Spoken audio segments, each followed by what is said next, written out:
for Thursday, October 7th, 2021. Christy, will you call the do the roll call, would you please? Trustee Frigie? Here. Trustee Husani? Here. Trustee Porter? Here. Trustee Kemper? Here. Trustee Bancole? Here. And Trustee Gutierrez is absent tonight. A death in the family, unfortunately. Please join me in the Pledge of Allegiance. I pledge allegiance to the flag of the United States of America and to the republic for which it stands, one nation, under God, indivisible, with liberty and justice for all.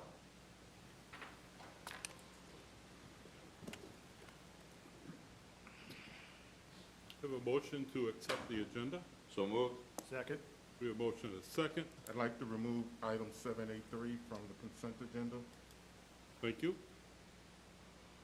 And I would like to remove 7A5.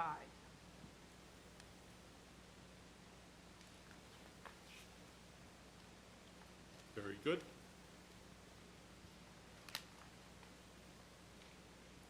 Christie, if you would call the roll.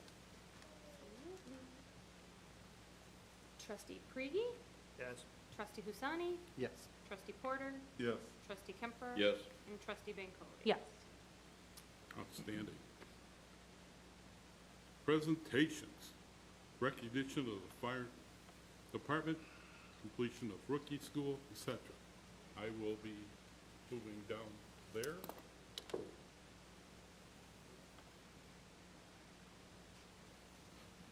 right.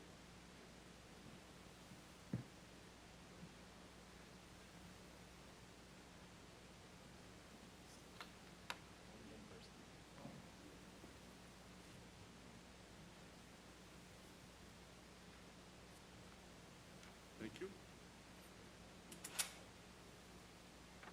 Hayden Fail. Firefighter EMT Hayden Fail is being recognized this evening for completing rookie school. Firefighter EMT Hayden currently also works with the Hampshire Fire Protection District, and firefighter EMT Fail graduated from South Elgin High School and is a certified basic operations firefighter. Firefighter EMT Fail has begun bidding and working shifts as a part-time firefighter EMT. Well, welcome aboard. Pardon me? You're being...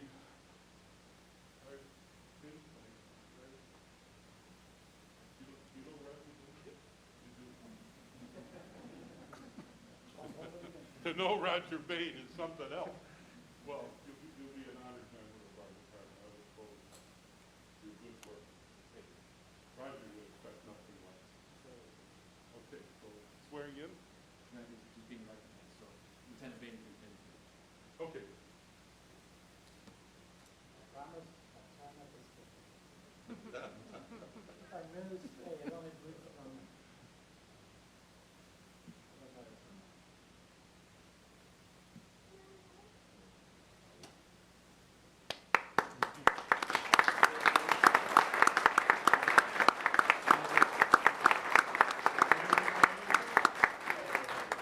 Okay, we'll invite the family up, take a photo together.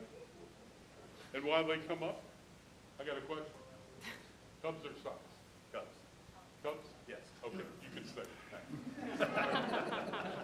I couldn't bring him to the dark side. Yeah, hey, how are you? Good. Okay.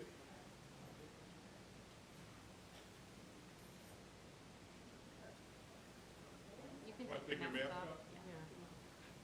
We'll do that for a photo.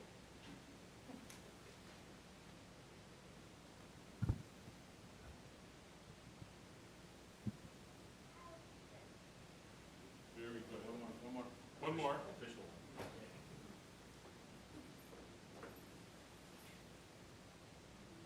Okay. If you would meet the board. Thank you. Roger.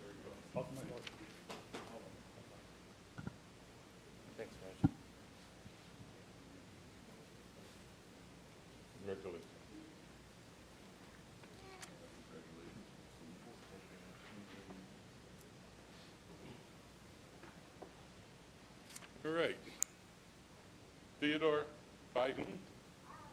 Come on up.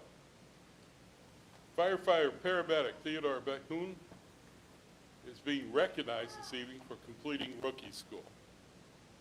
Firefighter paramedic Bethune is graduated from the Romeoville Fire Academy and completed paramedic school with the Loyola University. Firefighter paramedic Bethune also has received an associate degree in emergency medical services from Loyola. Sound like you've well qualified. We're trying. Keep up the good work. Firefighter paramedic Bethune currently also works for Superior Ambulance Company as a special events paramedic.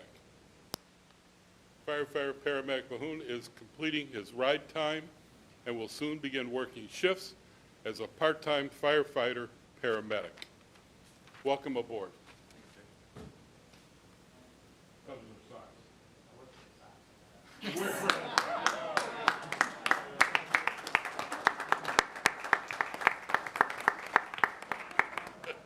Got to be loyal. Everyone's still playing. Yeah. Got a point. We got you back. Don't All worry. right, let's get a We photo. got you back here. Thank you. I appreciate it. Do our photo thing. Get it close.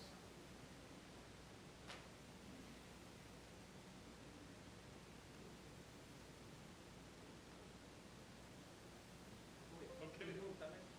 Yep. Yeah, want to do another one? You don't have to. It's up to you.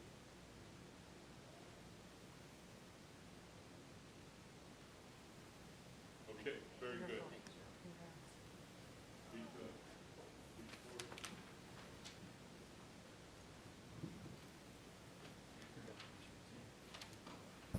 You bring all these people on board? There goes the manager's budget. Okay, Ryan Rache? Did I say that right? Firefighter EMT Ryan Rache is being recognized this evening for completing rookie school. Firefighter EMT Rache graduated from the Romeoville Fire Academy, completed his EMT training at Wabanzi Community College. Firefighter EMT Rache currently works for Elite Ambulance Company and volunteers with fire instruction at the Fox Valley Career Center. Firefighter EMT Rache is completing his ride time and will soon begin working shifts as a part-time firefighter EMT. Welcome aboard. Very good.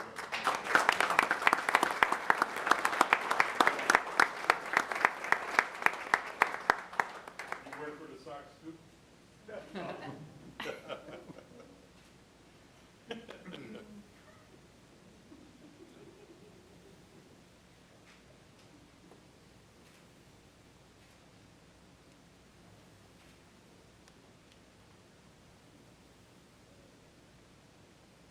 So Sox or Cubs? All right. Another keeper. Okay. Thank you. You want to hand your camera off? We can have somebody do that. Okay.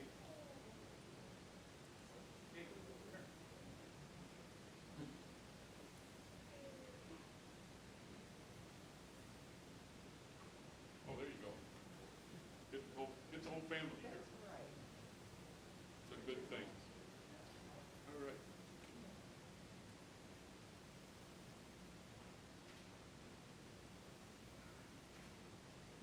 There we go. Congratulations. Oh, another one, okay.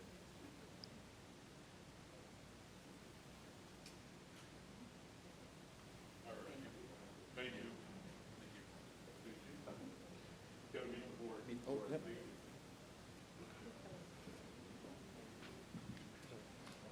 Yep. All right. Okay, now we're into. Congratulations. Thank you. All right. Here he comes. I don't even have to announce him. Dan Nicholson. Pardon me? Very good. Nice to see the whole family. Wow. Battalion Chief Dan Nicholson is being promoted from Battalion Chief to Deputy Chief. Deputy Chief Nicholson has most recently served as the shift commander of Red Shift and has been assigned as a division chief of training and the village executive safety officer. I agree. Deputy Chief Nicholson was appointed to the department in December 2007, immediately distinguished himself as an excellent firefighter and paramedic, and has received a company citation for his work in saving the life of a patient suffering cardiac emergency, along with numerous letters of thanks from residents and other public safety agencies, and was also awarded a commendation for participation in the Smarter Research Project. Deputy Chief Nicholson graduated from Elgin Community College with an associate degree in fire science and safety with a high honors, and from Southern Illinois University with a bachelor's in public safety management cum laude. Deputy Chief Nicholson is the developer of the department's field training officer program and built a formal written department training plan. He has also held responsibility for all probationary firefighter testing and hiring, and has made the final recommendation for firefighters moving from probationary to permanent appointment. Chief Nicholson will serve as the department's second-in-command executive officer and will manage all operational aspects of the department. Deputy Chief Nicholson is married to his wife, Teresa, and they have 3 lovely children. We lost one. Very good. Congratulations. Deputy Chief.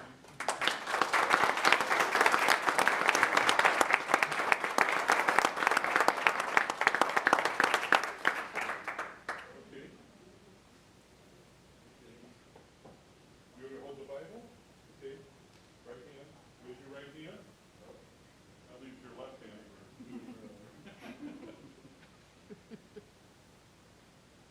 I state your name.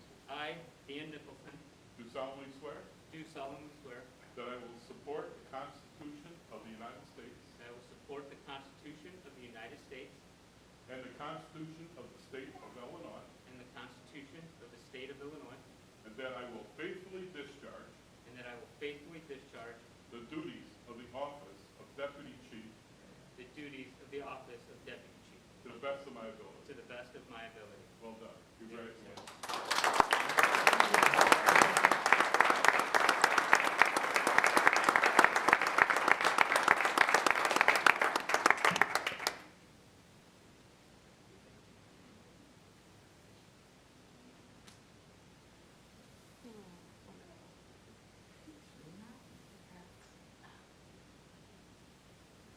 All right. Can we get the other one up here for the photo? We'll get our photo.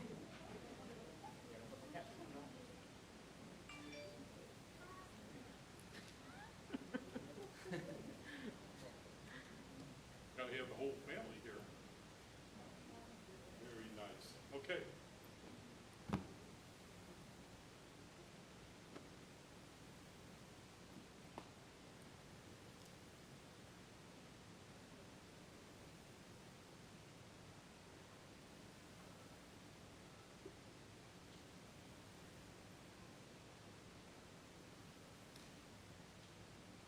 All right. Counselor Socks. Cubs, Mayor, for I knew you guys were going for a reason. Thank you all. See our board. Thanks for being here. Congratulations.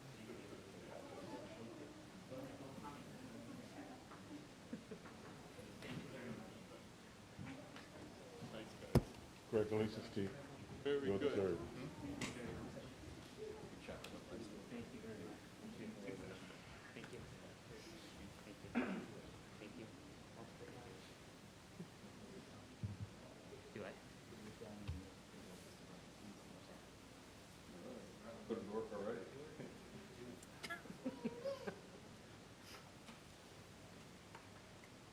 Oh, you got me all squared away? Brian Similak. Hey, Brian, how you doing? Tonight, Lieutenant Brian Similak is being promoted from lieutenant to battalion chief. Battalion Chief Similak joined the department January 26, 2005 as a part-time firefighter paramedic. He was appointed later that same year to full-time position and promoted to lieutenant in 2018. Battalion Chief Similak holds certificates as Fire Officer 2, Fire Department Safety Officer, Hazardous Materials Technician, Hazardous Material Incident Commander, Instructor 2, and Vertical Specialist. That means you stand up straight? Yeah,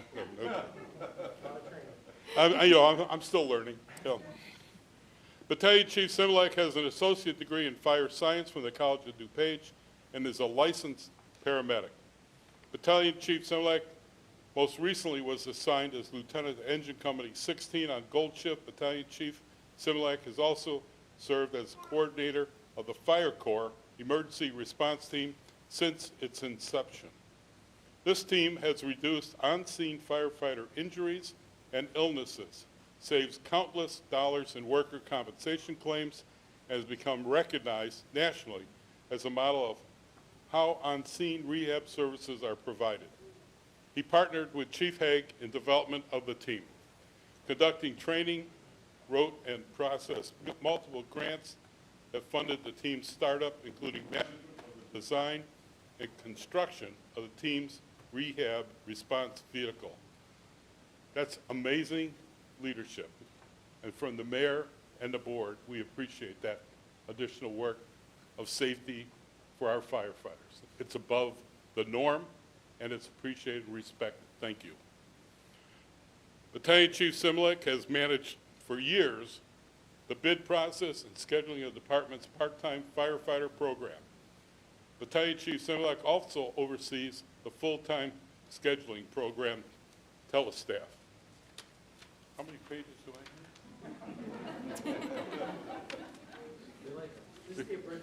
have? The chief's got me hopping. Okay. He has 2 departmental company citations for excellence at emergency incidents, an award from the Greater Elgin Mobile Intensive Care System for management of an EMS call, and a thank you card from a mother thanking him for delivering her baby boy. He was awarded recognition for participation in the Smarter Research Project and was awarded the Village of Hanover Park Supervisor in 2019. Excellent, everyone, excellent. Battalion Chief Similak has also served as the president of Firefighters Union for the last 10 years.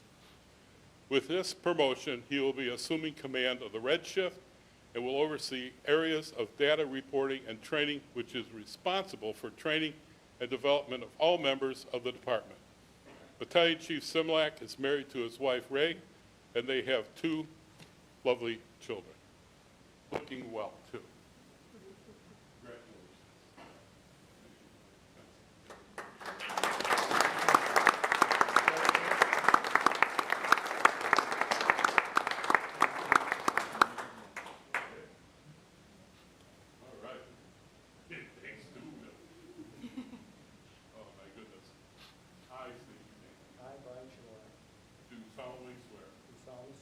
That I will support the Constitution of the United States and support the Constitution of the United States and the Constitution of the State of Illinois. and the Constitution of the State of Illinois, That I will faithfully discharge and I will faithfully discharge the duties of the office of Battalion Chief the duties of the office of battalion chief to the best of my ability. to the best of my ability.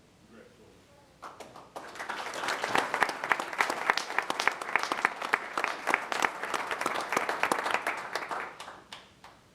And the next question is? Cubs or something. Cubs or Sox? You can be honest. Sharp thing next week, I bleed red and blue. I have a black and silver fan. Oh, I love it.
Isidore Ordinario. Izzy, you and I did training together. How many years ago? Long time ago. Oh, yes, I was exhausted, and he picked me up like I was a branch.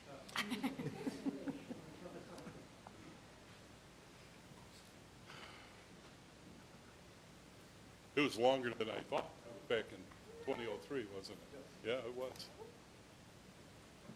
Have your family here? How nice. Nice to meet you all.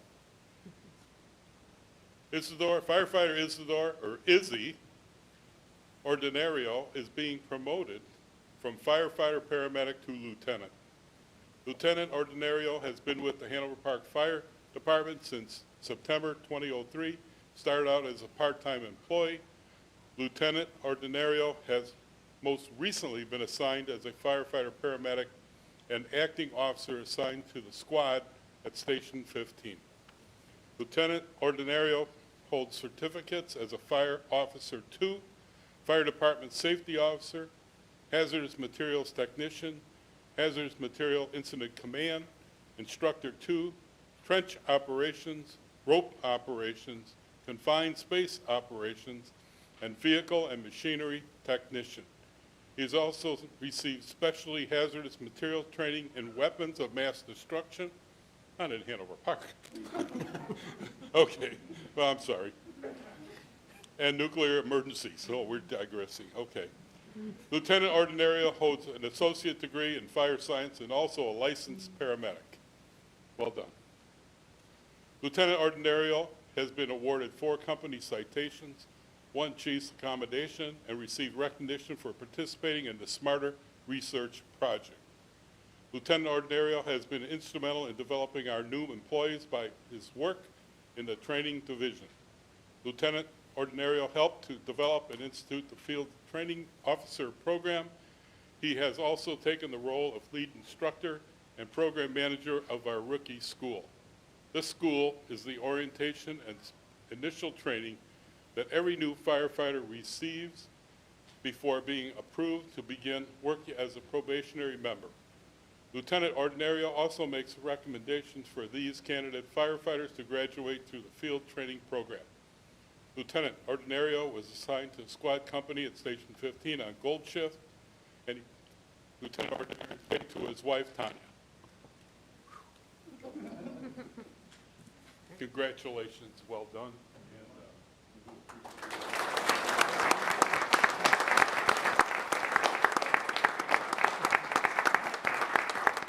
Okay.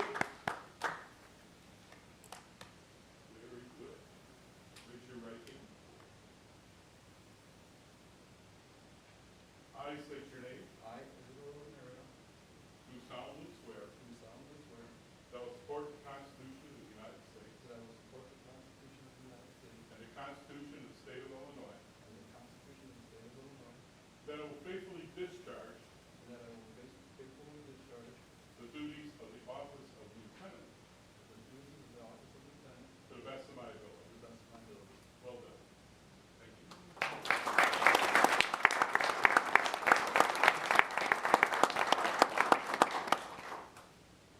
Those are signs. From Northsiders. Northsiders, all right. Okay, we got keepers tonight.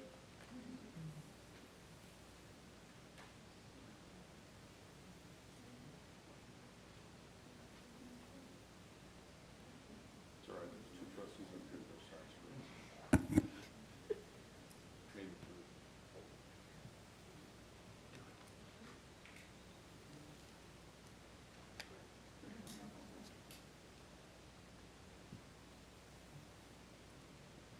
What I'm very proud of is the quality leadership we have in our fire department. And we demonstrate that tonight with the promotions and the skills and training of our leadership. The major event was mentioned almost on every one concerning the Smarter Project. Hanover Park received grants for that, and Chief Haig is in the back, and he's very instrumental in working with us to get that completed. Right, Chief? You're always welcome in this village. I guess you live here, you might as well be welcome too.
I understand Dan Nicholson would like to say a few words. You're certainly entitled, my friend.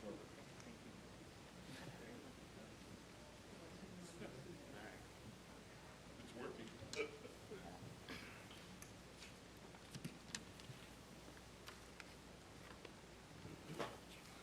All right, good evening. I wrote this word for word just so everybody knows so I don't stutter and mess it up. So here we go. I wish that I could say it. I'm not really one for words, but a lot of you guys in this room that know me, you know that that's a lie. But when I thought that I'd like to prepare a few words for tonight and what it actually means to me and what it means to our organization, I was having a hard time putting those words into some type of a thought. So what I want to start by doing is just saying congratulations to all of our personnel being promoted tonight and our part-timers that are being recognized this evening. I'm honored that we get to share this together. Battalion Chief Shimmelak, I look forward to working with you as a member of the command staff. I am confident that you have a lot to offer, and you will be a great asset to not only your shift, but the admin team as well. You have helped on numerous occasions when there could be a ripple effect to a situation and seen the bigger picture, and your experiences are going to be very valuable to the team. Lieutenant Izzy Ordinario, I know that you will do great things as a fire lieutenant. You will continue to commit yourself to training your personnel, as you've always done, and you're going to keep their safety in mind always. Your heart and your commitment, they are definitely in the right place. And your company is going to be in good hands. Sorry, I lost my place. And to the new candidates that are being recognized tonight, you have a tough journey ahead, completing your probationary requirements with us. But just know you're going to learn the trade from the best firefighters around. I want to welcome you and your families to the organization and to the village, and we look forward to giving you everything that we can to see you grow professionally and do good things for our community. So next, I just want to say thank you. Thank you to the mayor, the board, the village manager, for everybody in this room, for giving me the opportunity. Chief Forrest. I look forward to the challenges ahead, and I know they're not always going to be easy, but I look forward to being an integral part of the growth of not only the fire department, but the village as a whole. Chief Forrest, I'm excited to work with you as your deputy. I look forward to, quote unquote, getting to work on the hard things and assisting you in carrying out the mission of the fire department. But just know if I start spending more time with you than my wife, she might start asking some questions. And then most importantly, to the men and women of the Hanover Park Fire Department, just know that every single one of you have contributed to my professional and personal development. I would not be standing here, would not have this opportunity if it was not for your hard work, your dedication, and your commitment to not only the members of our organization, but to the community. I'm grateful that you all have been there and been with me through this entire journey. I look forward to serving all of you and committed to fostering an environment of health, safety, training, a commitment to each other, and continuing to deliver our great services to the village. And just know, I truly do appreciate all of your hard work. Additionally, I'd like to say thank you to all of the uniformed men and women from our neighboring towns and organizations and those who traveled the distance to come and share this moment with us. I truly appreciate your support and I know you guys know who you are. There are many of you here that are standing here tonight or were over visiting with us at the fire station that have had an impact on me as well, and an impact with many of the folks that were standing up here tonight. Some of you have been there to lend an ear when needed and assisted with tough decisions that had to be made along the way. I'm not even going to start trying to list your names because the list is very long, and I don't think you guys want to hear me talk much longer. And I don't want to derail this any worse than I already am. But please do know that I appreciate every single one of you. To my family and my extended family, I know that we've always had to work around the hardships of the firehouse and the firehouse schedule. And that's going to continue. But know that I appreciate your patience and understanding, and that I'm very excited to take on the challenges of this new position and the rewards that are going to come with it. So thank you for your support. Next, my lovely wife, Teresa, and my wonderful 3 children, Avery, Marlena, and Tristan. You guys are truly my foundation. Thank you for all of your support and the sacrifices that you've made along the way. You guys have always been my cheerleaders and been in my court, and you've always pushed me to continue to do what is right and to value the rewards of effort and hard work. I truly do love you all. And Avery, You almost have all of the first due company assignments down, and for that I'm proud of you. But soon we'll start working on the extra alarm companies. So, to sum it all up, I know that God has blessed me by giving me a large support network of great people, family and friends, and for all of you, I'm very grateful. As the Deputy Fire Chief, I will continue to strive for greatness and work tirelessly to instill greatness in each and every one of our members. I will always keep a high level of commitment to safety, training, personnel development, and make decisions based on the needs of our people, the needs of the village, and the need to continue a high level of service to our residents. And to all the families of our newest members, we welcome you to the family, and to the family members of our newly promoted members, we welcome you to your new role in the family. And lastly, I just want to close this out, and I just want all of my folks to know this. This is from the Big Four. Do your job, have an all-in attitude, give an all-out effort, and at last, but certainly not least, treat people right. Thank you.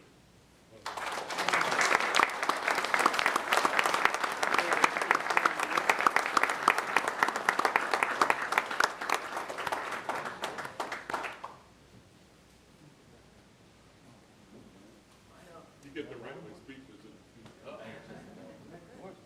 Want to get everybody in here? Get everybody in?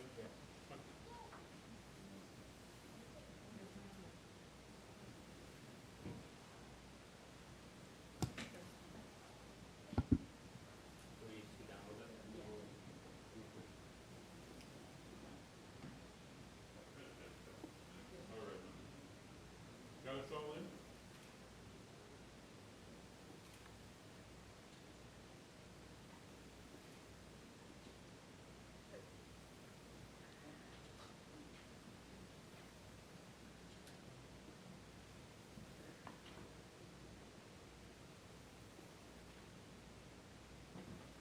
Thank you all. Thank you all. Very good.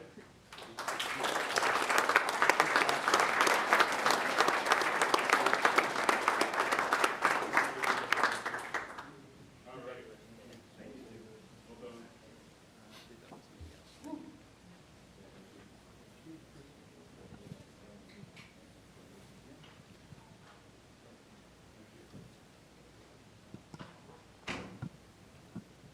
Next, I will read a proclamation, and I will invite our most recent Lieutenant Governor to come up and join me while I read the proclamation. And then, Evelyn, I would ask that you take a few minutes to talk about our Hope Fair Housing Center. We'll give everybody a minute. It's no reflection on you that they're leaving. Oh, I understand. They have a party together. They do. All right. Yeah.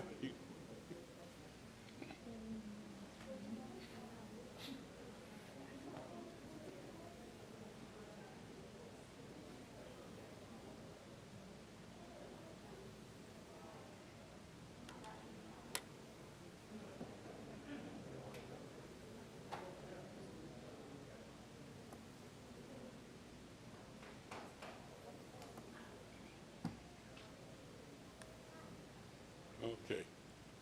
Maybe the last person will close the doors. And hey, quite a few people in here tonight. Okay, my proclamation. Whereas Hope Fair Housing Center is the largest and oldest fair housing organization in Illinois, and whereas under Title, is that 8?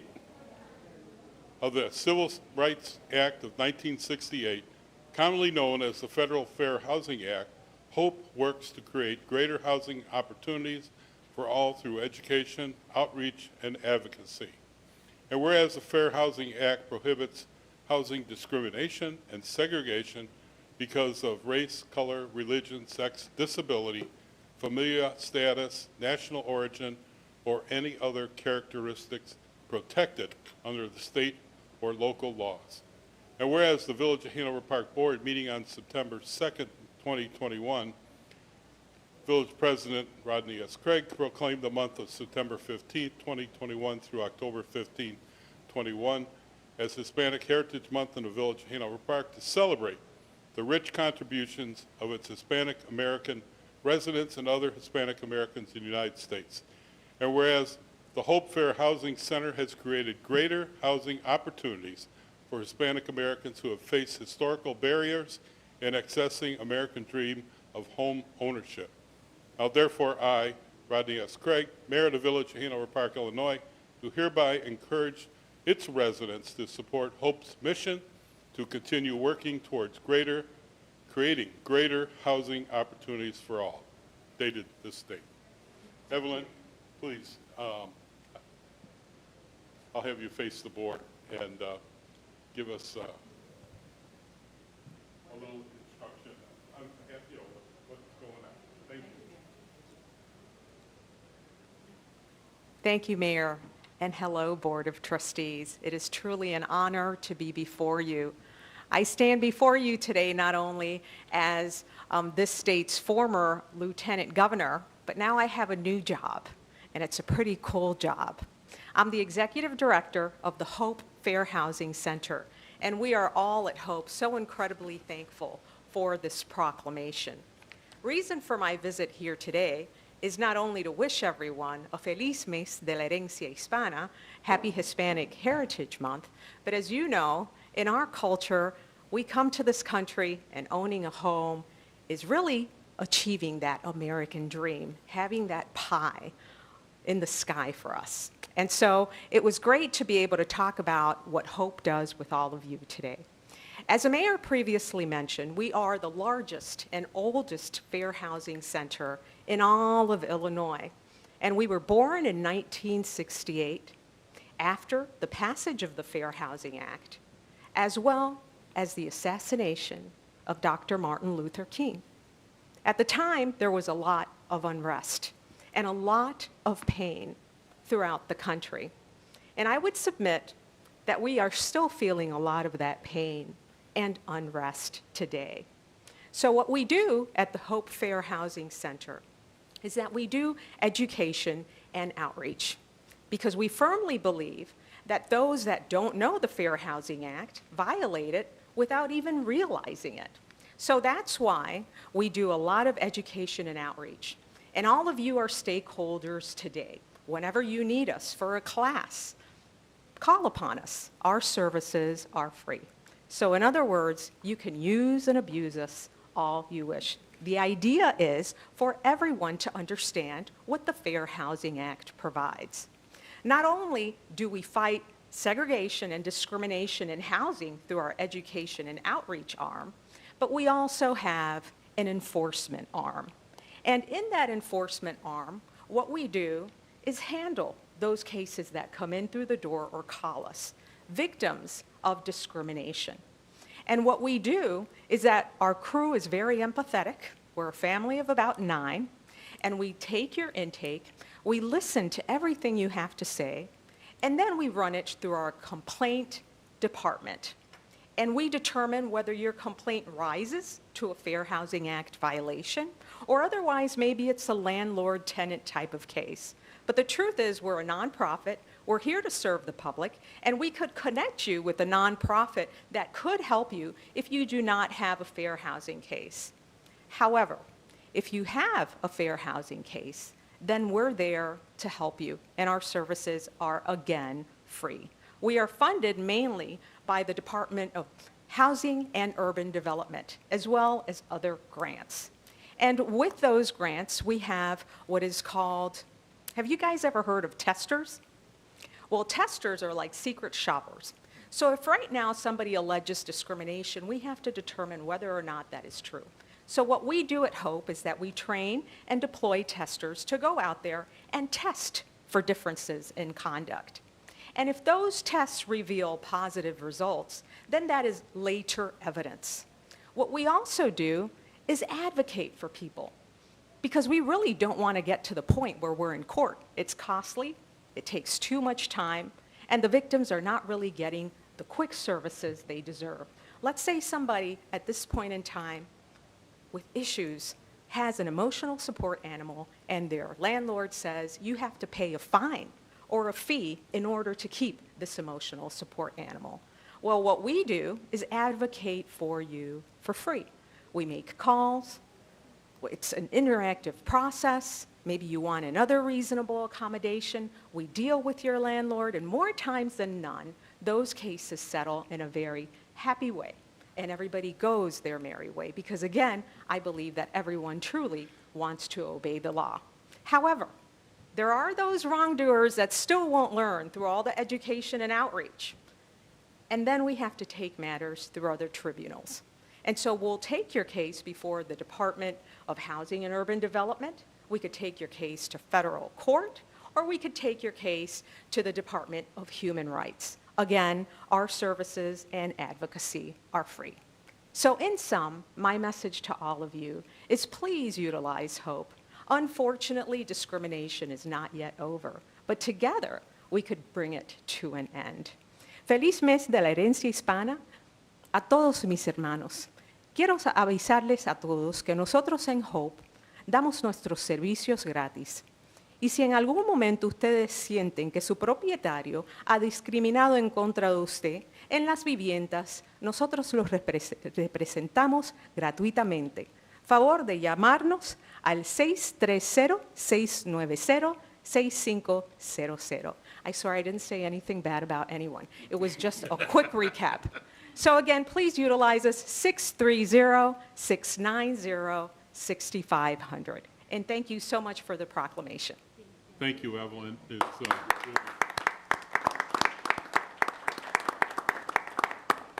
Our Lisa Thank you. Gutierrez, who is not with us tonight due to a family emergency or death in the family, was looking so forward to meeting you, and I know she did recently, and she's really excited about the opportunities. We do a lot with Cook County, and we have to bring DuPage County up to snuff, so to speak. And we're moving there. I'm really excited about our opportunities for the future. And I want to thank you for serving as Lieutenant Governor while you did. Thank you. Thank you so much.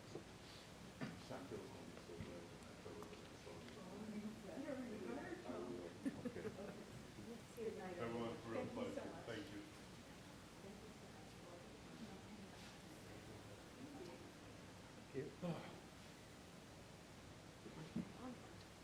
Very good. Wow.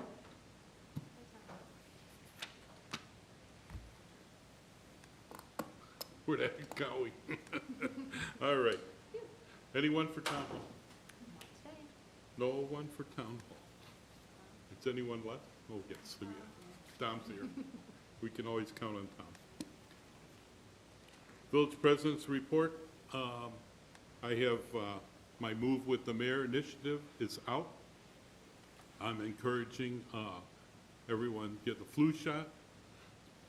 Please do that. We have to keep everyone well.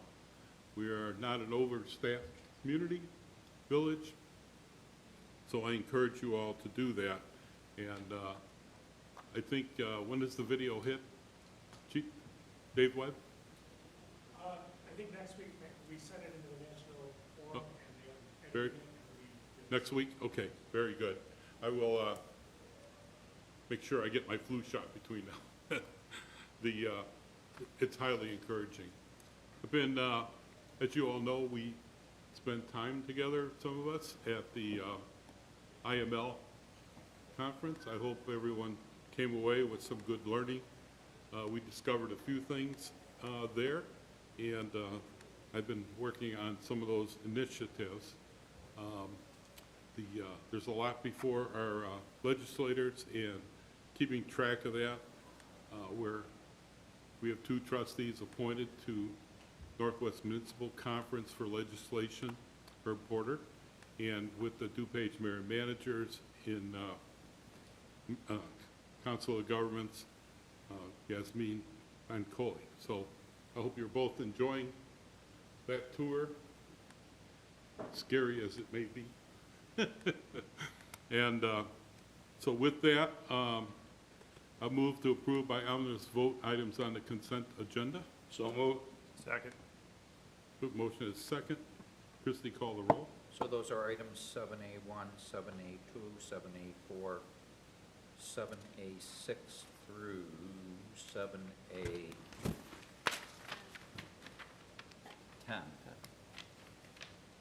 Very good. All right. Trustee Husani? Yes. Trustee Porter? Yes. Trustee Kemper? Yes. Trustee Bancole? Yes. And Trustee Brigi? Yes. Thank you all.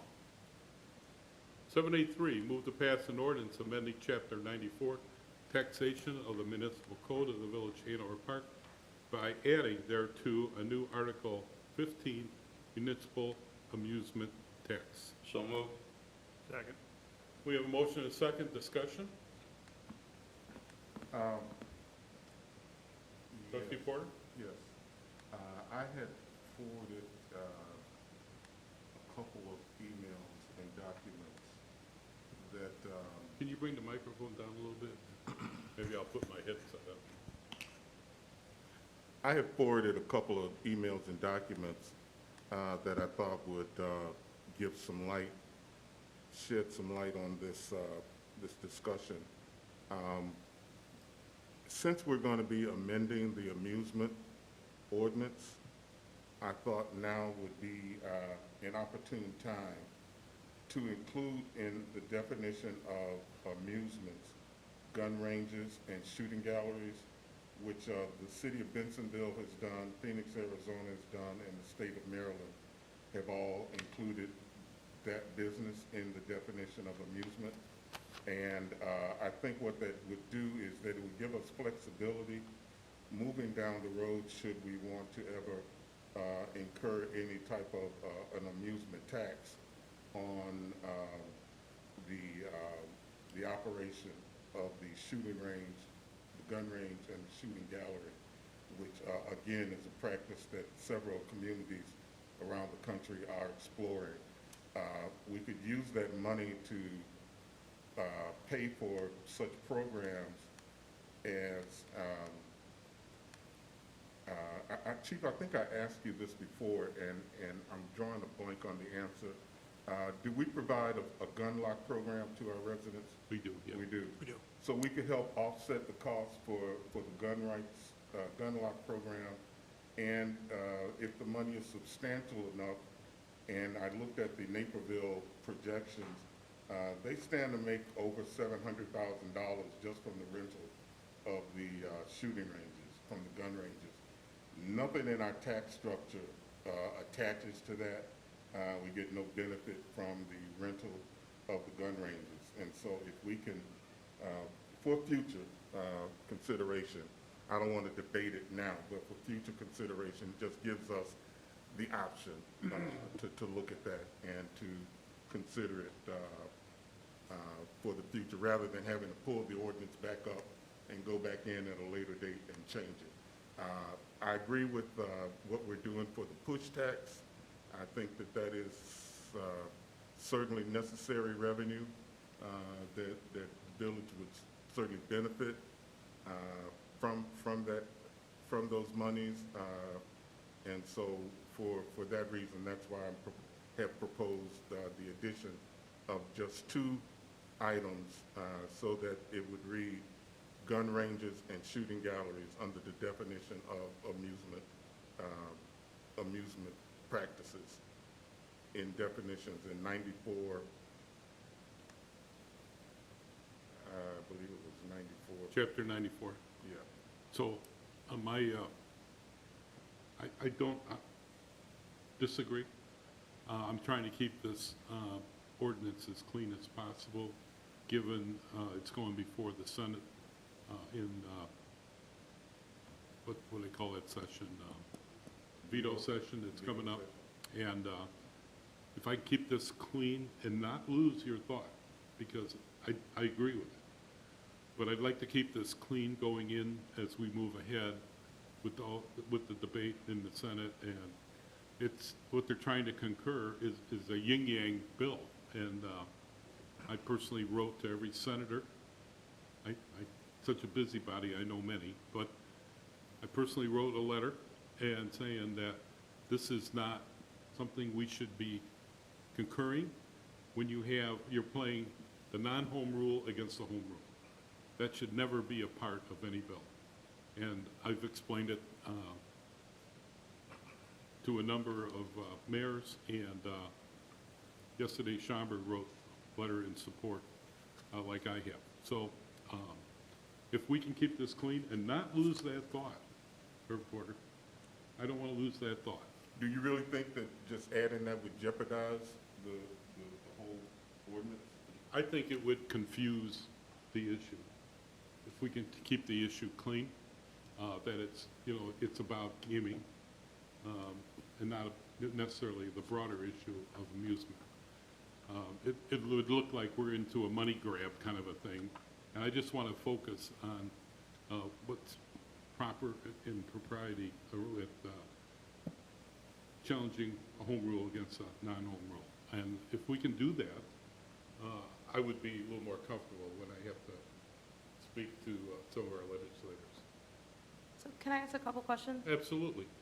Okay, so the amendment that trustee Porter is proposing is to just add those specific words in? Am I understanding that correctly? Just to add those specific words in? Okay. So right now, we are also going through an amendment process, right?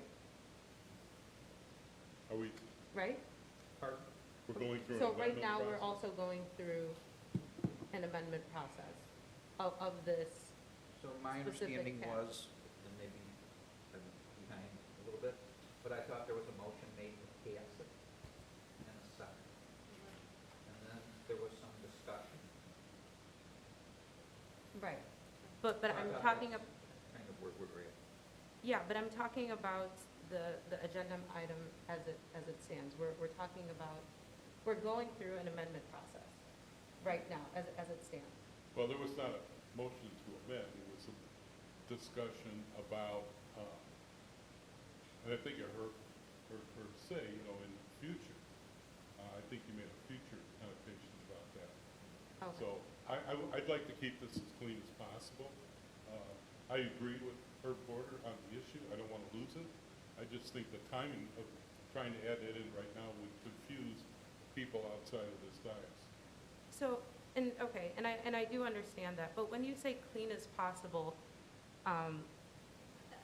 I would just like some clarification, and I guess maybe we can just go back a Sure. little bit. Yeah, it's a single Because- issue for me about the gaming component.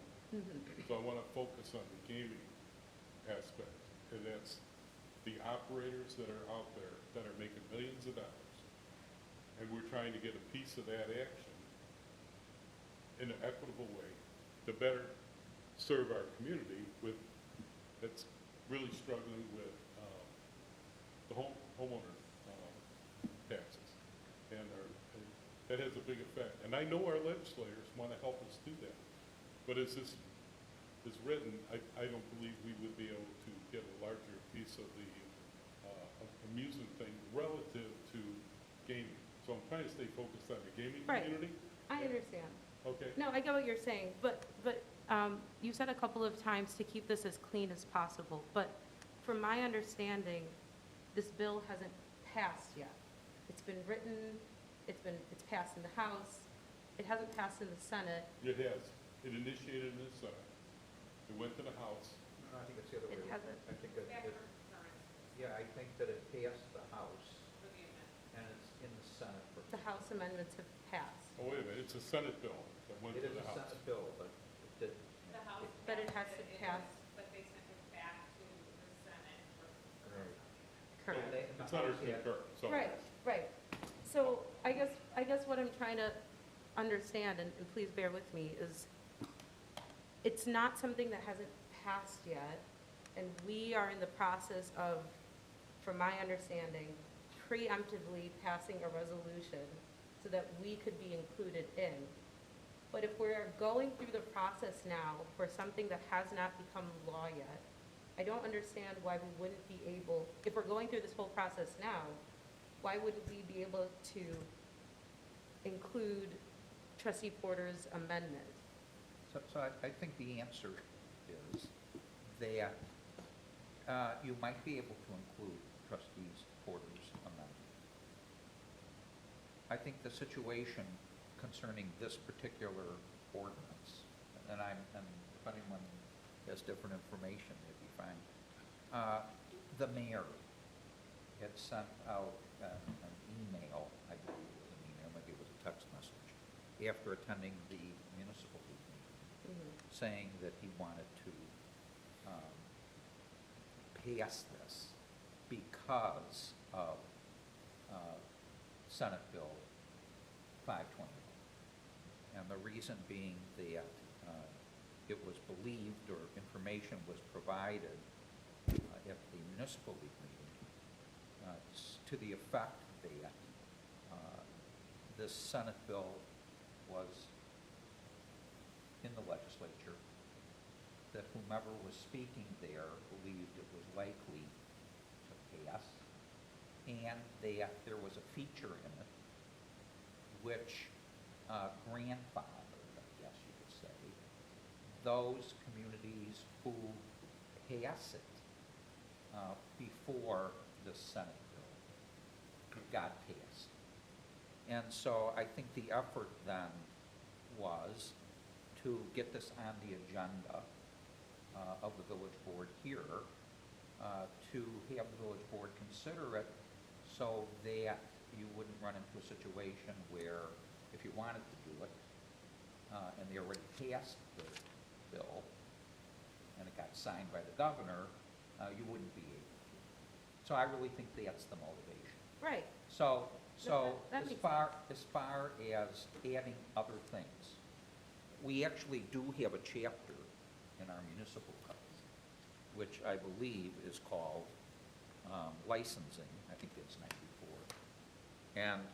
And it has a lot of different categories of things that are licensed, taxed, and so on and so forth.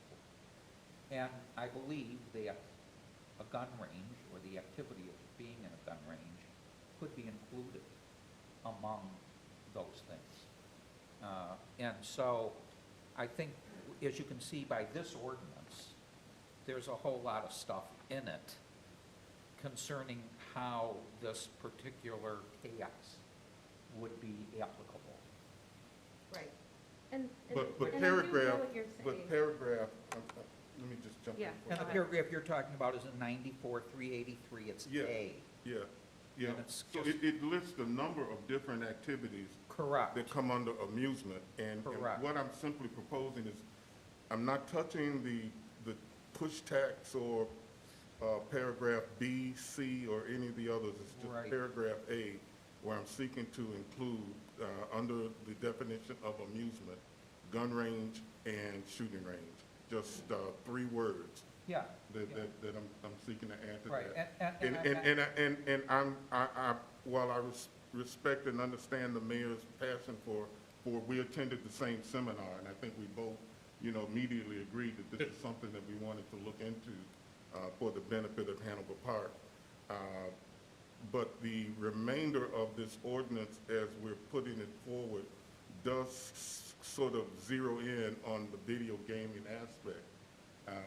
And so just in definitions, if we just add that, I'm failing to see the impact that it would have on the rest of this ordinance as it's written, since that's only definition. It's not saying we're going to do anything with it. Yeah. It's just merely defining what is an amusement in Right. the city of Hanover. And I cannot say to you that I see any impact of that on this ordinance. I can't really say that as I'm sitting here right now. Okay. I guess the thing that I would say is this, that in order to affect some sort of a tax, let's say, on gun range usage, this is a usage type ordinance, there'd be a whole lot more language. Absolutely, I agree.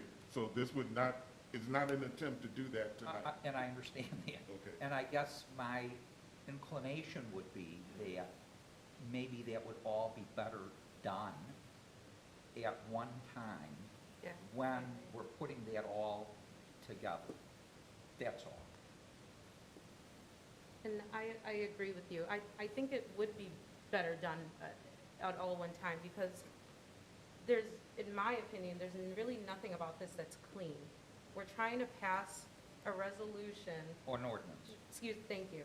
We're trying to pass an ordinance for something we're technically not even eligible for, but we're trying to do it before it becomes law. So to me. No, I don't think Because it's that's not not- accurate. That's not accurate.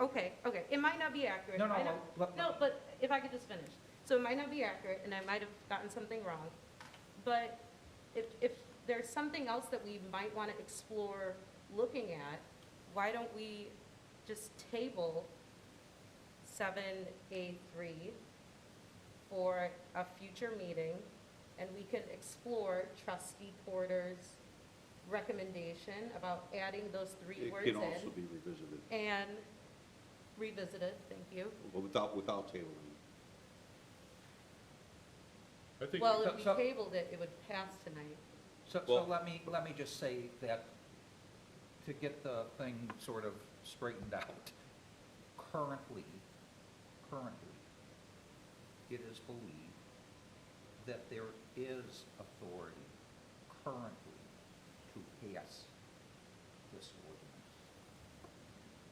There is authority now, there has been authority for a long time Okay. to pass it. That's the notion. This Senate bill is something that has been put in to preempt the village in exercising a power that it currently has. And so that bill would say, if it passed, that we would have no authority in the future to pass this type of an ordinance.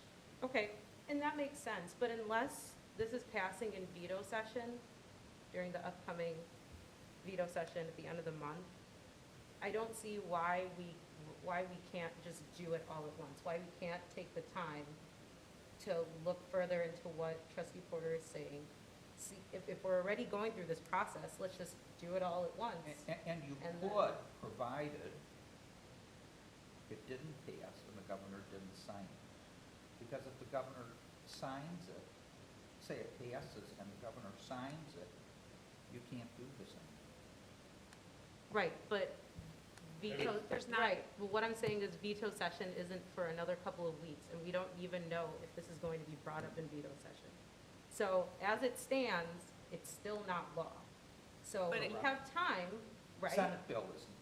The Senate bill is not law. The House Right. amendments have Right. passed, House amendments 1, 2, 3, and 4 have passed, but the Senate portion has not passed. Right. And even if it does pass, then it needs to be signed by the governor. That's another maybe month, depending on how fast he signs it. So why can't we, I guess I'm going to motion that we table 7A3. But before you do, I'd like to make my statement Of on this, course. okay? Because some people may view shooting as an amusement. As a shooter, I do not, okay? Most people that go to the range don't go there for amusement. They go there to hone a skill. You have a lot of people that are in shooting competitions that go to gun ranges to hone their skill. It's a state, national, and worldwide sport. It's not an amusement. It's a place to hone skills. Police officers go to ranges to hone their skills because they don't get as much time on the ranges here in the village, so they have to go to the ranges outside of the village, or out of the police station to hone their skills. So it's not just an amusement.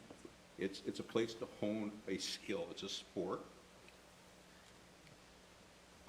You also learn defense, okay? So it's not just amusement, okay? It's a learning environment. No, and I don't disagree with you at So- all. Right, so if you're gonna tax one sport, then all sports should be included in it. Juliana, Well, do you have? I don't know about that, but I am saying that I would appreciate exploring this option if we are already going through this process. We might as well just do it all at once. And if this isn't going to come come up in veto session. It might come up in veto session and not. We have time to explore it. We do have time to explore it. So that's why. I think So that, can I- I think the message at the municipal league meeting that the mayor had received, and maybe it's a wrong message, was that there probably isn't going to be time if it passes. I'm hearing That- that that's- it's that's, I gonna be think. at the Okay, veto but is session. it, so can anyone confirm that it's going to come up in veto session?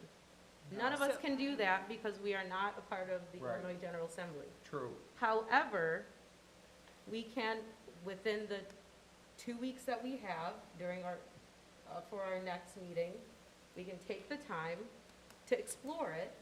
And if it fits, great. If it doesn't, then we pass it without. But I think that we should just do it all at once instead of passing something, then waiting for it to maybe become law, and then we maybe qualify. Like, it just sounds messy to me. Like, Well, I struggle with that, but I'd like to hear from Juliana. So I had a managers meeting this morning. We discussed it. Several communities are going through the same process in a very quick fashion in order to meet and have it in place as an option and to preserve, as I said in my email, the option to raise this revenue for the municipality before it gets passed and we're not able to do that. We felt comfortable bringing this forward because we had done research and met with the village attorney last year for this revenue source as part of the budget process, and we were able to find revenue to balance the budget without going forward, and it was new at that time, so we didn't go forward with it last year as part of the budget process.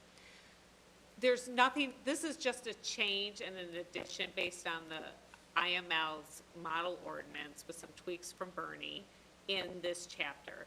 There's nothing to say that at the next meeting, we can't take the time over the next 2 weeks to have a different amendment to this chapter. It just happens to be in that chapter regarding the gun range and have discussion and have it on the agenda and go forward. I believe that there are other sections other than just the definition that would have to be modified in order to allow for us to actually put in place a tax at a future date or have the ability to do that. And I need the time to sit down with the village attorney to go through that section, if that's what the board wishes, to as it relates to gun ranges and that type of amusement. But there's no connection between this amusement tax for a push tax for gaming and what is being proposed by Trustee Porter. There's no connection at all, other than it falls in the same chapter. So my recommendation would be to move forward with this so that we preserve our right to be able to generate this revenue in the future if the board so wishes. And then if the board wishes to look at the gun range and that's being built, it's not up yet, and it doesn't even have a business license yet or anything. So I think we have time to put that in place, go through that ordinance and have a discussion either at the next meeting or a future meeting for that section, because there's not that timeline that's tied to it. Neither this revenue nor revenue related to the gun range is included in the budget right now. As I mentioned in my memo, we don't really have a sense of how much can be generated. We think $100,000 was brought up and discussed last year, but we don't know how many pushes there would be. But we're saying that January 1, it could go in place if everything plays out in the veto session. If nothing plays out, I think we have the ability to move forward with it. So I've Thank heard, you. And I think that's why the mayor's saying it's cleaner. This is just regarding gaming and push tax, and we can have another one in 2 weeks or in 4 weeks regarding Trustee Porter's recommendation. Frankly, I don't know how you sent it, and I was trying to work with Jed, I couldn't open it. It asked for passwords and everything. Oh, So, okay. and it was after the agenda had already gone out. So I think that you sent it on Tuesday so there just wasn't enough time to meet with Bernie and open it and look at the Bensonville ordinance and have something for tonight. But we can surely do it at the next meeting or in 4 weeks, if that's what the board wishes. I would encourage the board to pass this, and as we move forward, not lose what trustee Porter's asking for. I don't know if we can do it in 2 weeks, but I think we can have the time to address that ordinance in an appropriate manner if trustee Well, I Porter, think if you're he's- okay with that. You sent the ordinance, so it's just finding time with Bernie to sit down and look through it and see how it would affect our ordinances and what chapters. If we can have assurance that in 2 weeks, we can have a more robust discussion about the addition of the ordinance, the tax impact, and also to, I think to further trustee Bancoli's concerns about the ordinance, I'm pretty sure that we'll have a legislative meeting between now and our next board meeting so that I can bring it up at our legislative committee at the Northwest Mayor's Conference, and maybe you could do it also with DuPage. Well, can we say November 4th, because we have that time frame of getting it on the agenda, and it has to be done by next Tuesday, November done by 4th? Tuesday, so November November 4th? 4th would Is that give okay us with more you? time to I do that. mean, that's. Again, we won't have a gun range in place anytime soon. Because the next thing we have something, then it would be bad. So then we have to go back. That's what I'm just, like, it's like a whole nother process, so why not just? So staff has asked for November 4th to come back with the recommendations from trustee Porter and look at the ordinance from Bensonville. Is that where it came from? I believe that's what's in the Yeah, attachment that I this cut one was open. from Bentonville and also Yeah, I haven't read those at all. from Phoenix, Arizona. Yeah, Oh, Phoenix was the other one. Yeah. so we'll look at that. I think it's appropriate. I just, No, it's, I- I'm I may not, have a I'm not bad- against the tax, it makes sense. Yeah. And I think Village Manager Mallor and Director Navarrete for all the information they provided the board, truly Yeah. I am. But if we're gonna already go through this process, why not just do it all at once? And that's, I get all that, and I'd probably be an advocate of that, except I've been really working this thing with some of our legislators, and I don't want to push this off until the last minute before the veto session. I know it's going to come up at the veto session. I'm really confident, talking to a number of lobbyists and those that are involved with it, they really want this bad. So passing it tonight, everybody knows where we stand in advance of their effort. And I've been trying to tell them, listen, what you got should not be concurred with. Get it into the session where we can, when the mayors can come down, when the village folks can come down and really address this in an appropriate way. I don't like what the operators are doing. They're down there en masse, and they even bought out one operator who started paying the tax to, I forget what town it was. There's only 2 towns, Waukegan or the other one, but, oh, Lon.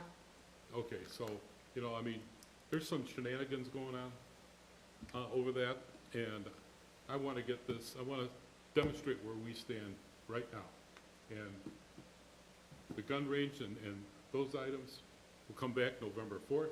Juliana said she could pull it all together. I can read exactly what Herb was reading on that, and I've been supportive of that. Just, I don't want to rush into that. I like to evolve that, and I'm really trying to stay focused on this one thing. And saying clean may be a bad use of words, but for me, I want to keep the issue a single issue.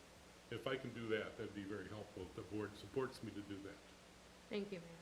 So, Juliana, just to clarify, so on November 4th, we will have an amendment to this ordinance detailing, It won't be A an amendment discussion. it won't be an amendment to this ordinance. On the 4th, and for the packet of the 4th, there will be an ordinance amending Chapter 94, is what we think, to incorporate a tax or a license or a fee. We'll have to talk about what's most appropriate and what Bensonville did regarding the gun range. okay, on November 4th.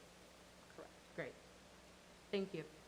Sounds like they have time to do that, and I certainly want to read through it.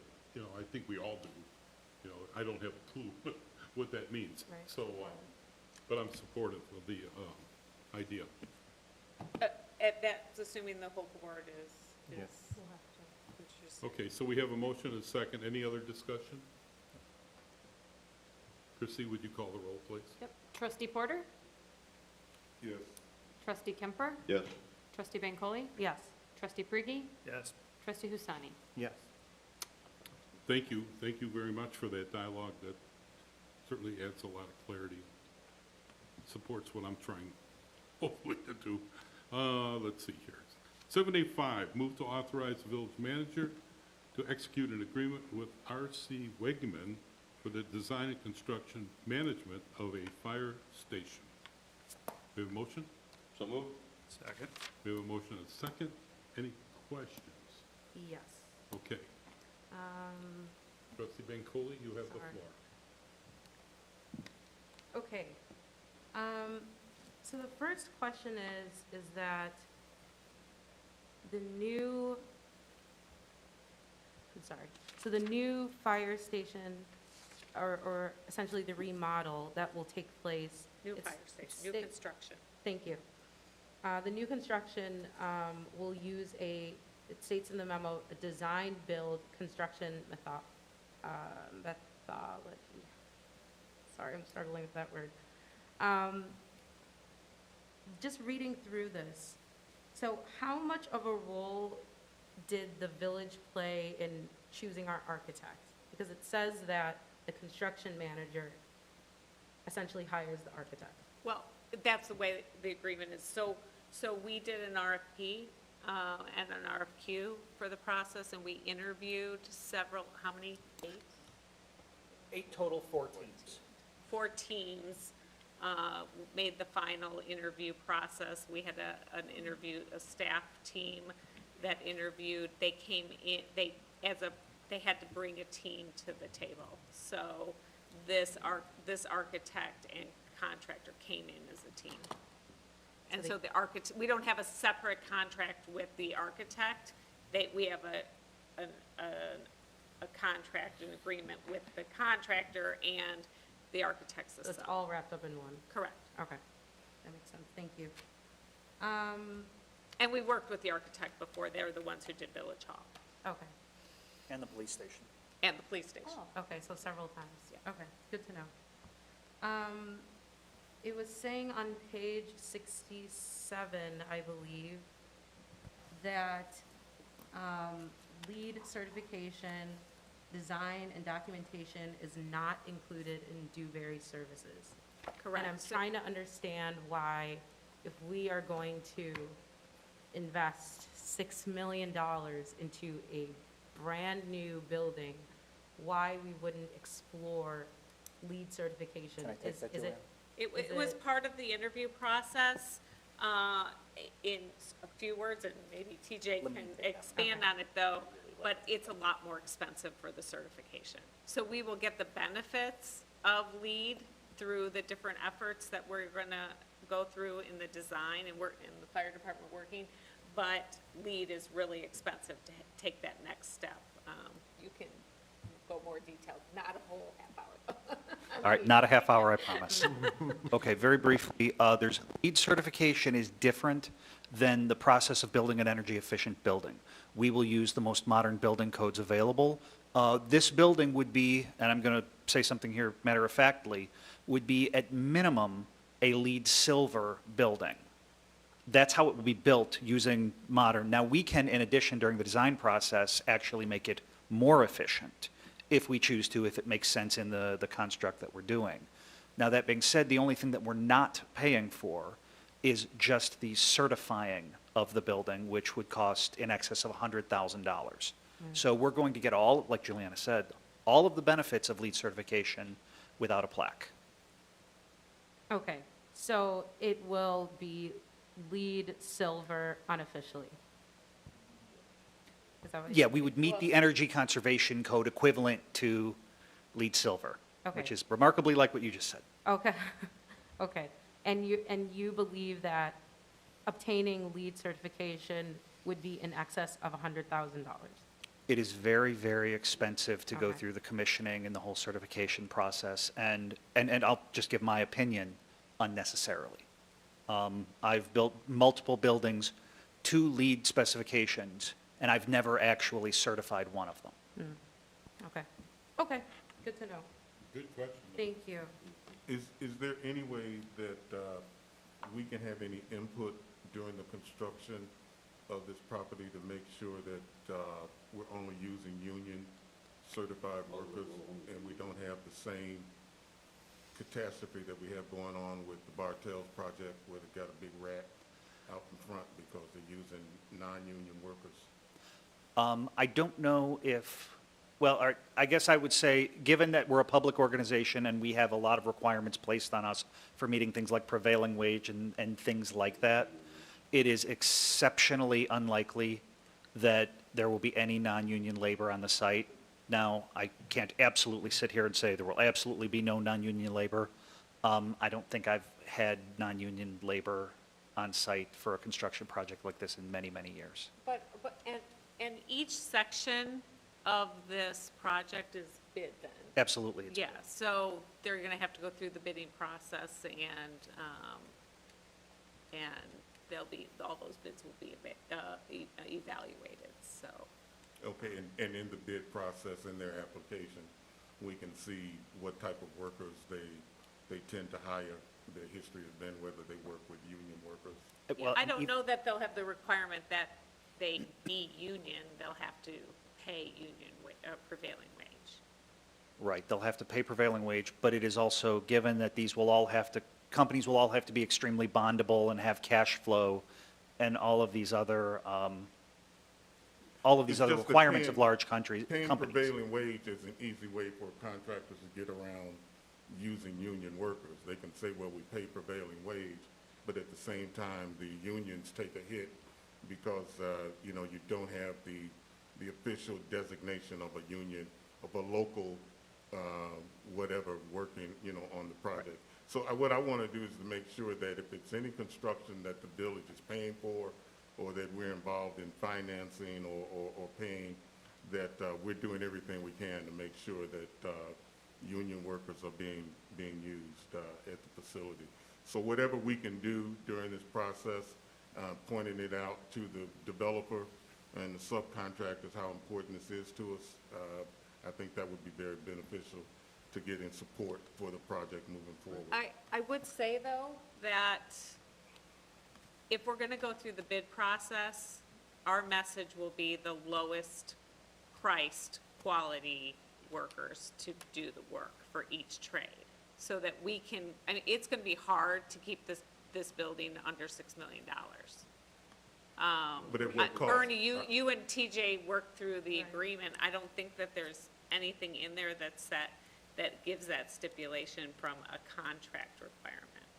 Is that correct? I think that's correct. Yes. So, I just don't know how we would have that require, I mean, it may come out to be that way, but there's not that, I just want to be clear, there's not that requirement that a certain, right now, the requirement is they bid it out, each of those trades, evaluate the trade and the bids, and take the lowest possible qualified bid to go forward and do the work. I mean, actually, the unions do not bid No. on the contracts. No, yeah. So it's contractors who bid on the contracts. The contractor is required to pay the prevailing wage. And the prevailing wage, generally speaking, is the union wage. And so, you know, there's no way, I don't think, for the village to, you know, force the contractor to hire only union people. I think that it's more, it's been stated, it's more likely than not that that will be the case.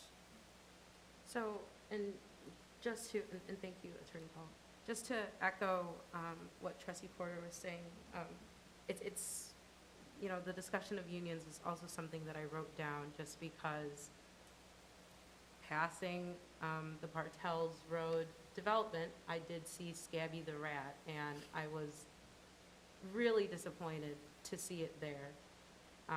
And, you know, for those of you that might not be familiar, Scabby the Rat, that inflatable rat means that non-union workers are working on said project near wherever the rat is, wherever the rat is near. So I also wrote down, I said, will RC Wegman hire union workers?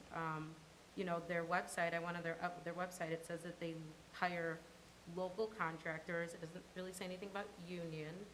I kind of tried to find their stance on unions. I wasn't able to find anything. So I understand what Attorney Paul is saying, that we can't force anyone or, you know, to hire union workers, but can we ask? Is that something that we can ask? If we are going If they to are, invest? or that they do. Because the conversation that the boards have had in the past have been hire local workers if possible. So the focus has been on local Hanover Park. The local economy, Or the area. yeah. People who live in the area, spend money in the area. We have not had this conversation about requiring union shop or at all here.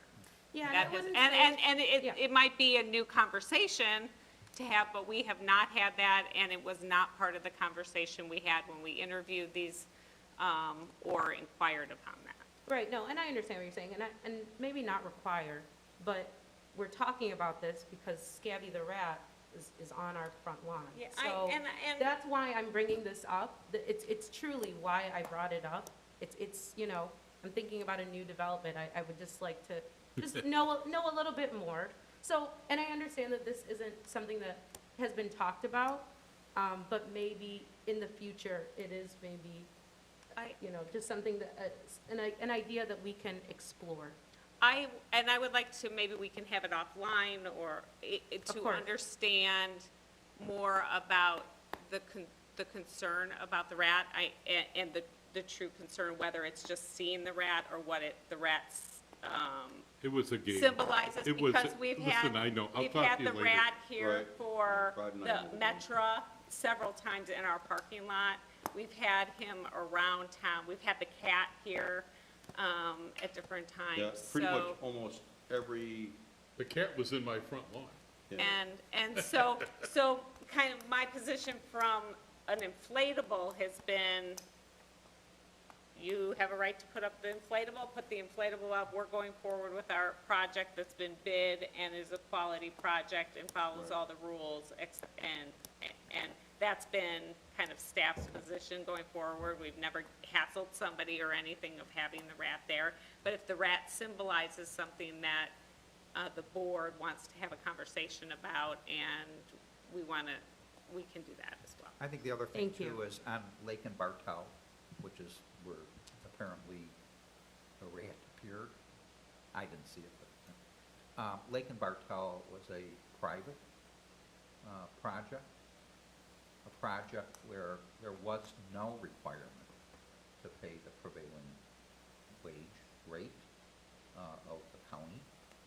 And therefore, they could pay the contractors whatever they could pay them, and they didn't have to pay the prevailing wage. They could pay 2/3 the prevailing wage, or half the prevailing wage, whereas our contracts require the prevailing wage, which is the union wage. So most contractors, you know, if they have to pay the prevailing wage, and when they have to pay the prevailing wage, they have to give certified payrolls to the village so that there's no fudging. It is different. It is different. When, So it's more likely than not that there will probably be all Yeah, union because workers. just from my personal experience as a local 130 plumber, as a bill. Is that the time of day, Huh? 1:30? Local 130, yeah. Oh, that's the union? And as a plumbing inspector in multiple municipalities, and that has done inspections in a lot of municipal buildings as they've been going up, I've never seen any of the buildings done by anyone that was a non-union shop. I don't want to say it now. I'll be happy to discuss the RAT, how it applied Of after course, the meeting. we could okay? definitely talk about it offline, excuse me. If the RAT comes to Hanover Park, I'm the first one on the scene. So I can give you the rest of the story. Yeah, the reason for my bringing it up is I understand the prevailing wages and that we can have impact on developers and contractors paying prevailing wage. But I think we all have to agree that unions are more than just prevailing wage. They provide workers with certain protections on the work site, with certain restrictions on the amount of hours that can be worked, vacation pay, retirement, pension plans.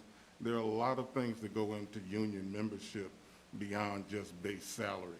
And so that's why I think it's important that Hanover Park, I would like to see Hanover Park be a union town where we support union projects and we support unions. And I think that a $6 million project gives us a great opportunity to put our money where our mouth is if we're going to be a union town, and to do everything that we can to ensure that union workers, local, I'm sure we got a lot of local people here, but, I think that it's certainly nice that we get local workers, although I haven't seen any data that suggests the number of local workers that have been hired for any projects that have gone on, so I don't know the success of that program. But I would like to see us make an effort to make sure that unions are fairly represented in any project that we're going to be spending $6 million on. Just having the conversation when we worked with the contractors, when we built the police station, I was called in by I'm trying to remember who it was, the firm that we used out of. Leonardo? Leonardo. They called Leopardo. Leopardo. Whatever. Leopardo. They called me in and they hired union, okay? And they said, hey, we were just having a conversation. Mayor, would you have a problem if we had OSHA be a part of our construction project? And I thought to myself, oh, absolutely. We didn't have one setback. We didn't have one setback because everybody works together. And they know we're a labor town. And one of the things that I discussed was hire as many of our local people as possible to bring them into the union, okay? And we talked about that. And I think they picked up maybe six people from Hanover Park and got them into the union, how they do things. So the outcome was good, and I appreciate the questions, because I think I was asking them 20 years ago, or whenever we went through that whole process. So thank you very much. And any other questions relative to the agenda item? No, that's all I had. Thank you very much. Christie, call the roll, please. Trustee Kemper? Yes. Trustee Bancole? Yes. Trustee Frigie? Yes. Trustee Husani? Yes. Trustee Porter? Trustee Porter? Yes. Thank you. All right. Next one is 7A11. Move to waive competitive bidding and approve the purchase of 37 desktop computers from Dell Inc. in the amount of $42,287.30. So moved. Second. We need a 2/3 vote. Any discussion? Jed's got sweat on his brow. Hearing none. Hearing none. Christie, call the roll. Trustee Bancole? Yes. Trustee Frigie? Yes. Trustee Husani? Yes. Trustee Porter? Yes. Trustee Kemper? Yes. Mayor Craig? Yes. All right. 7A12, move to pass an ordinance authorize the Second Amendment to the FY 2021 budget of the Village of Hanover Park in the amount of $20,000 for the resurfacing, striping, and associated costs with returning the Astor Avenue parking lot to service. 2/3 vote of the corporate authority is needed. So moved. Second. We have a motion and a second. Any discussion? Hearing none. Christie? Trustee Frigie? Yes. Trustee Husani? Yes. Trustee Porter? Yes. Trustee Kemper? Yes. Trustee Bancole? Yes. Mayor Craig? Thank you. Yes. Who's on first? I don't know who's on second. 7813, provide direction of whether ordinance O21-8 should stay in effect for 60 days following October 7th, 2021, or to instead repeal or amend the ordinance. So moved. Second. The motion is second. Discussion? You're looking for direction to do Yeah. what? Did you want, I don't think there was there a request for a So- motion? No. No. Yeah. So, this item was approved by the board. It had an expiration date with an additional 60 days to continue, which takes us close to the end of the year. But we always put it on the agenda in case the board wishes to not allow the 60 days to go forward and to make a modification or repeal the ordinance at this time. Our recommendation is to let the 60 days play out and see where COVID is at that time. Without objection, I think we'll follow your request. So there's no vote needed, It's just gonna stay in effect for the 60 more days. correct? Okay, no objection. So maybe the This second is- and the movement should withdraw their motions, even though I'm not sure what the motions were. All right, I'll withdraw It's an agenda. Okay, I withdraw my motion. thank you. That makes it simpler. You have your direction, Juliana?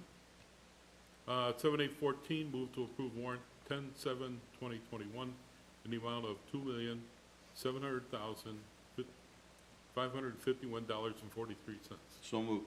Second. We have a motion and a second. Any questions on the ordinance of the warrant? Hearing none. Christie, call the roll. Trustee Porter? Yes. Trustee Kemper? Yes. Trustee Bancole? Yes. Trustee Frigie? Yes. Trustee Husani? Yes. Motion carries. Very good. 7815, move to approve warrant paid in advance 8/26/2021 through 9/30/2021 in the amount of $1,360,557.19. So moved. Second. We have a motion and a second. Questions on the warrant? Hearing none. Christie, call the roll. Trustee Kemper? Yes. Trustee Bancole? Yes. Trustee Frigie? Yes. Trustee Husani? Yes. Trustee Porter? Yes. Thank you. Juliana, Special Service Area 8 update. The plain language notice, along with the translation in Spanish, was sent out last Monday. And so that was in addition to the official notice and the action that the board had taken at the last meeting. So this was additional information, and we will see how it plays out. We do not, as was noted at the last meeting, anticipate there being the requirement of 51% met, just because Habitat for Humanity owns most of the lots currently. Thank you. Thank you. Monthly treasurer's report. The monthly treasurer's report for August, it's already October, is included in the packet. We'd be happy to answer any questions, and you will be receiving a lot more information about where we're at as we move through the budget process. Thank you. Any questions?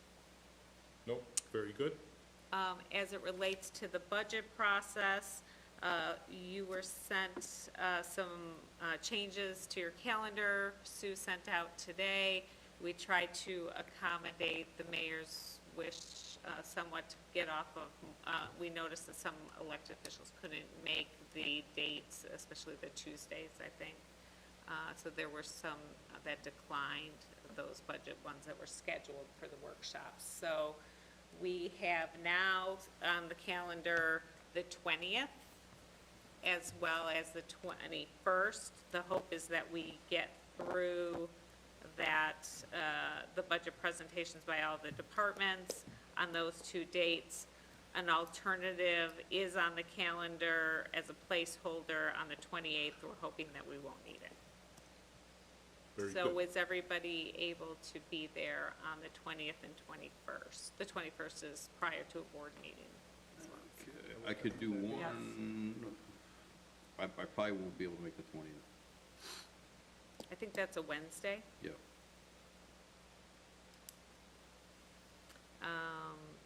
Okay, I think we're gonna need to move forward, just because we're under a Right. tight timeframe to make sure that this is passed before the end of the year. I believe also Sue sent out a Google survey regarding dates for the strategic plan, and hopefully everyone's had a chance to respond to that. We'll find the date that works best for the majority. It's really important, we're trying to find, obviously, a date that will work for everybody, so that everybody's input can be a part of that process. Thank you, appreciate that. Village clerk's report, Kristen? Yes, so next week I will be at the municipal clerks, conference in Bloomington, normal, so I will be out of the office next week, and then just working on tree lighting stuff, so mark your calendars for December 3rd. That is all I have. There you go. That's it? That's it. Thank you. Corporation Council, No report, thanks. thank you. Trustee Briggy, No report. trustee Husani, We had CIDC stakeholder meeting on September 21st, and it went very well. Leon Andrews did an amazing, outstanding job being remote on Zoom. Thank you, Barry, for having that vision and executing that whole thing. Your experience from the past had really paid off to have a successful event. We had a great turnout, great participation from the village hats, so thank you so much for whoever made it. The leadership team from here, thank you so much. We had IML event, we all attended. I shared my feedback with the mayor for future events and stuff like that. It was both learning experience, some constructive feedback as well. Hopefully, we'll have that in the future. That's it for me. thank you. Trustee Porter, I just want to report that the Great Cycle Challenge that I entered in is over. I think our final total was $1,500 raised. We had a goal of $1,000. We ended up raising $1,500, and I did complete my 100 miles. Congratulations. Thank you for exceeding your goal. I'm suffering from it now, but I did get through it. So thank you all for your support. I do appreciate it for the verbal encouragement and also for the financial support. It was all very much appreciated. We will be having a meeting Tuesday of the Northwest Mayor's Conference for the Bicycle Committee. TJ, I sent you guys a note on that. So if that's something that you'd like to hop in on, if you don't have it, I'll resend it to you, the invite for that, a Zoom meeting at 10:30 on Tuesday, as we continue to do the work with Hannibal Park and developing our bicycle paths. I'm sorry that I wasn't able to make the business connection event yesterday that was out in our new plaza. I had some physical things going on and I wasn't able to get there. But I understand it was nice and it's a good turnout and a good showcase for our area back there. So congratulations, Schubert, and your team for putting that together. I think we'll have many more events there that will showcase our community. So thank you for that. And with that, I think that I'm done. never, you're never done. Yeah. Well, You've only just begun, my friend. Trustee Kemper, Okay, so in continuation with what everyone said, we said in regards to Hispanic Heritage Month, October is also Italian American Heritage Month. I'd like to wish everybody a happy Columbus Day and Indigenous People Day on Monday. So Columbus Day was made a holiday to celebrate American heritage or Italian heritage in America, and I celebrate both because me being Italian and my wife and my children being in part indigenous with Black Cherokee Indian, we celebrate those things on Monday. Excellent. And Shuba, I need to talk to you when we get done today. Real quick. Okay. Trustee Bencolli? Yes, I just wanted to start my report by saying that I previously mentioned that I was disappointed by seeing Scabby the rat, within our village, and so I want to reiterate my support of union labor and, again, reiterate my support of union labor being used, during new developments and projects within the village. So I just wanted to make that clear. I wanted to quickly thank Trustee Husseini for a successful CIDC stakeholders meeting. I also wasn't able to go to the Business After Hours event earlier this week, but I saw the picture of Shubra. It looked like a fantastic event, so my hat's off to you for a successful event. Really quickly, I also attended the IML's annual conference. I learned, really enjoyed learning about, balancing budgets during uncertain times and listening to the updates that our state legislators had to provide us. The Environmental Committee held a very successful river sweep a couple weeks ago. We cleaned up the west branch of the DuPage River. Thank you to everyone that came out, and a special thank you to Omar of Public Works. He was a superstar that day. Also attended the DuPage Mayors and Managers Conference Ledge Committee. Also had a great meeting with TJ and John, learning the ins and outs of waste management within the village and learning, who operates and where they operate. It was such valuable knowledge, so thank you, TJ, truly.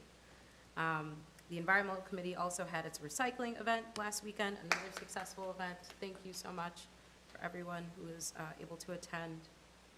And that concludes my report. Thank you. Thank you very much. Another successful meeting. I want to thank everyone for their commitment to the people of Hanover Park. They're doing a great job. I did mention Trustee Husseini's wonderful collaboration at the special event, stakeholders meeting, and it came out, I was really pleased, so congratulations on that. With that, I'm looking for a motion to adjourn. So moved. Second. We have a motion and a second. All in favor, say aye. Aye. Have a nice evening. Great. How's this party?